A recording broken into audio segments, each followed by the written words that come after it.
ঘুম হলো। হঠাৎ মনে হলো আমাকে কেউ টেনে নিয়ে যাচ্ছে। তাড়াতাড়ি চোখ খুলে তাকিয়ে দেখি আপু আমাকে মেঝেতে ফেলে পা ধরে টেনে বাইরে নিয়ে যাচ্ছে। লাফ দিয়ে দাঁড়িয়ে পড়লাম। মেজাজ একেবারে এটা দেখে গরম হয়ে গেল। এমন বোন থাকার চেয়ে না থাকাই অনেক ভালো।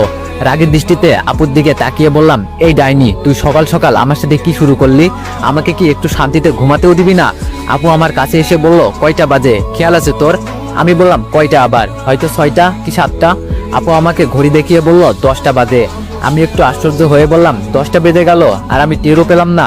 আপু বলল, তোরে সেই কখন থেকে ডাকছি, তোর কোনো খবরই নাই। আমি বললাম, তাই বলে তুই আমাকে টেনে নিয়ে যাবি? আপু বলল, এছাড়া আমার কাছে কোনো উপায় ছিল না, মরার মতো তো ঘুমিয়ে পড়ে থাকিস সারাক্ষণ। আমি বললাম, সব দোষ তোর। রাতে যদি আমাকে নিয়ে না যেতি তাহলে আমার ঘুম থেকে উঠতে এত লেট হতো না।